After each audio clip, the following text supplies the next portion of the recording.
Good evening, dear audience. Allow me to introduce you to a story, one that will make you laugh, scream, and perhaps even question your choice of evening entertainment. It is a tale of whimsy and terror where the colorful carnival meets cosmic chaos. Tonight, the circus comes to town, but there are no tickets for admission. Instead, there is only one price to pay, and that is your life. Be warned, these aren't the clowns of your childhood birthday parties or the jesters who once entertained kings. No, these are visitors from the great beyond, with a penchant for mayhem and a taste for, well, let's just say their dining habits are quite eccentric.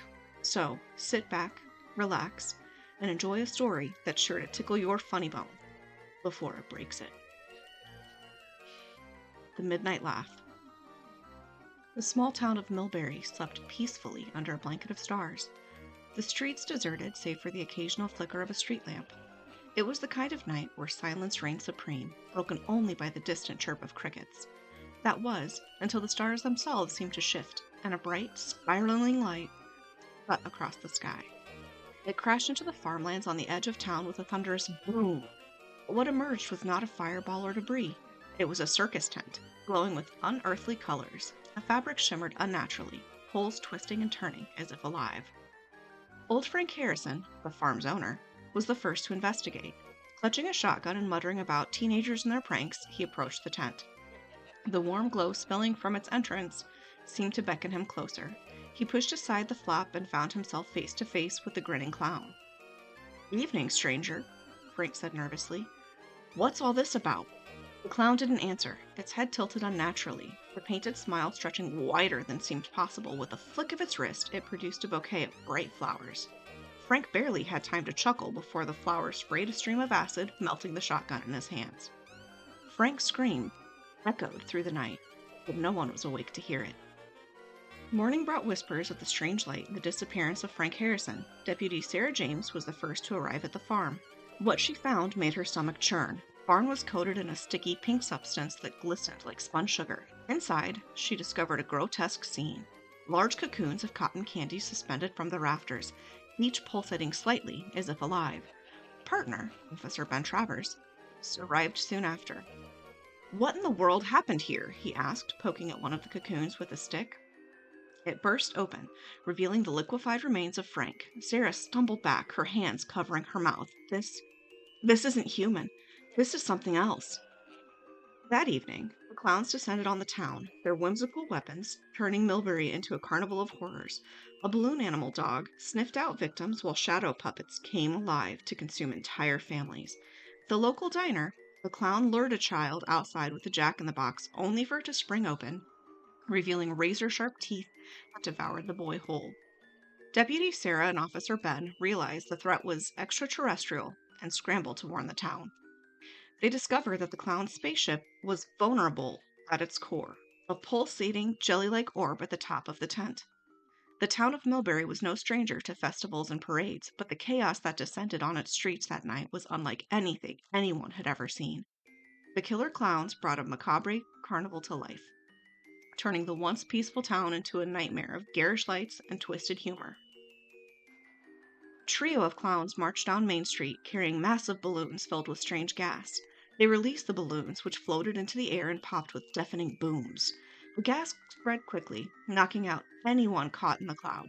Clowns cheerfully dragged unconscious victims into the waiting parade float that doubled as a holding cell. From atop the float, another clown played a giant calliope organ that spewed bubbles into the air. But these weren't ordinary bubbles. When they touched skin, they popped with small explosions, leaving painful burns on their victims. At the town square, a small stage appeared as if by magic.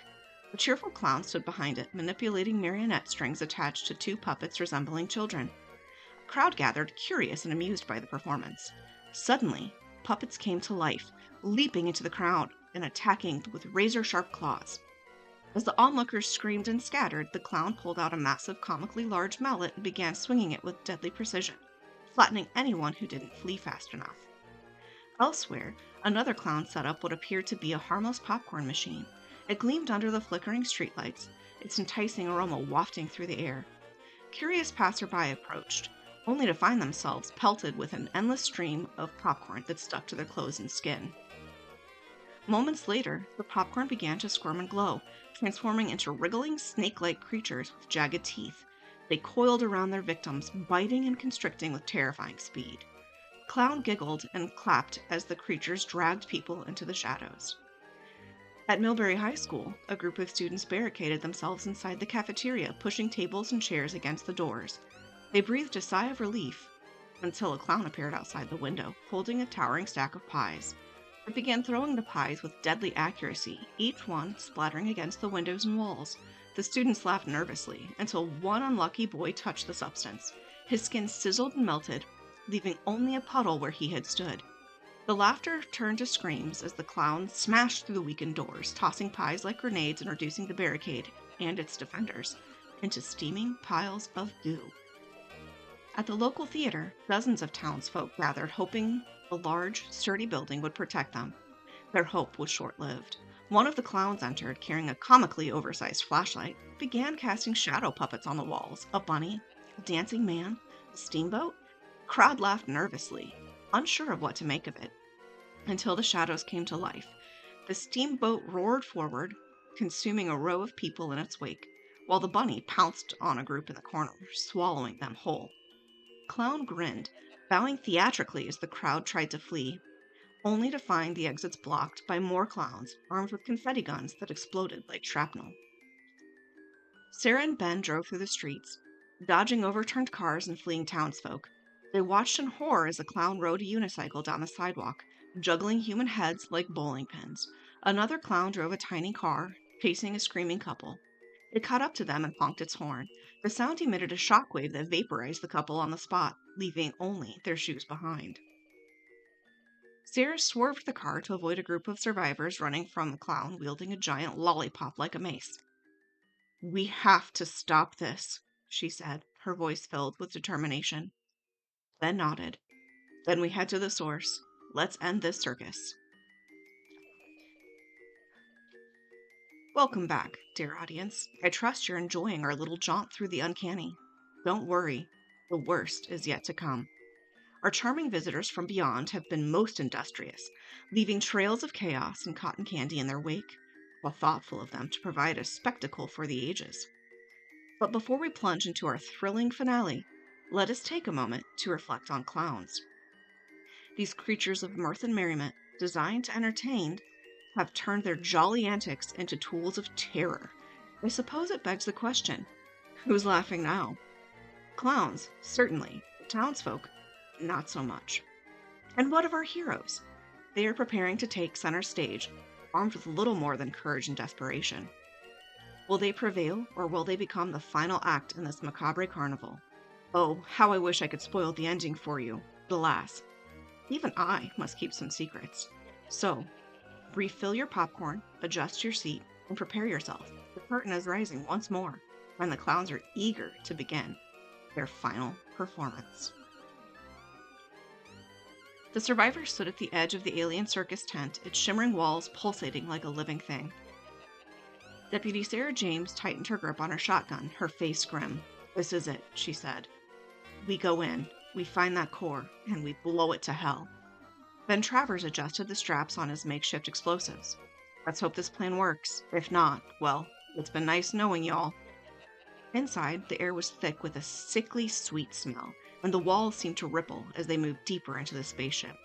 Corridors twisted and turned like a funhouse, with grotesque carnival music playing faintly in the background. "Stay close," Sarah whispered, her eyes darting around. Suddenly, Clown sprang from a hidden alcove, its painted grin stretched impossibly wide.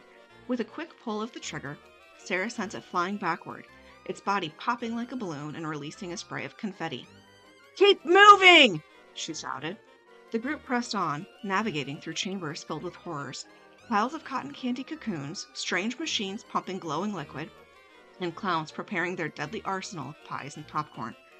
At last, they reached the heart of the tent, the cavernous chamber dominated by the pulsating core. It was a massive jelly-like orb suspended in midair. Glowing with an otherworldly light, the air around it vibrated with an ominous hum. Just as Ben began setting the explosives, a deep, guttural laugh echoed through the chamber. The ground shook, and from the shadows emerged Clownzilla. The creature was massive, its grotesque features amplified to monstrous proportions. Its glowing red eyes locked onto the group, and it let out an ear-splitting roar. "Buy me some time!" Ben yelled, frantically working with the explosives. Sarah and the others opened fire, their bullets barely slowing the monstrous clown. Clownzilla swung its oversized arms, smashing through machinery and sending debris flying. One of the survivors was caught in its grasp, flailing helplessly before being tossed aside like a rag doll. "Over here, you ugly freak!" Sarah shouted, firing at its glowing nose. The creature roared in fury, turning its attention toward her. As it lumbered closer, Sarah led it away from Ben, dodging its massive fists and retaliating with well-placed shots. She climbed onto a stack of machinery, giving her a better vantage point. Come on, she muttered, firing at its nose again. Done, Ben shouted, jumping back as the timer on the explosives began to count down. We've got 60 seconds! Get out of here! Sarah yelled, keeping Clownzilla distracted. The survivors bolted for the exit, but Sarah stayed behind, climbing higher to keep the monster focused on her. Clownzilla swiped at her, its claws narrowly missing as she leapt another platform. Come on, you oversized nightmare, she taunted, firing her last shot. The timer reached 0. The explosives detonated with a deafening blast, ripping through the core and sending a shockwave through the chamber. Clownzilla let out a final, bone-chilling scream before its body burst into a shower of confetti and goo. Sarah was thrown to the ground, the force of the explosion knocking the air from her lungs. She staggered to her feet and ran, the entire structure collapsing around her. Outside, the survivors watched as the circus tent turned spaceship imploded in a bright burst of light, leaving nothing but scorched earth behind. Sarah emerged from the smoke, coughing, but alive. You made it! Ben exclaimed, rushing to her side. Sarah gave a weary nod, her face smeared with dirt and sweat. It's over, she said, her voice hoarse. The group stood in silence, watching the sky where the spaceship had been. For a moment, everything seemed calm. But as they turned to leave, a faint, eerie laugh echoed in the distance. Sarah froze, her eyes narrowing. Let's hope it's just the wind, she said, though her tone suggested she wasn't entirely convinced. And so, our tale concludes, well, almost. The town of Millbury will recover, its people will rebuild, and the horrors of this night will fade into whispered stories and nightmares. But as for our colorful visitors, let us simply say that the universe is vast, and they are nothing if not resourceful. After all, every circus needs a new town to visit. Sweet dreams, dear audience, and do try to avoid the cotton candy.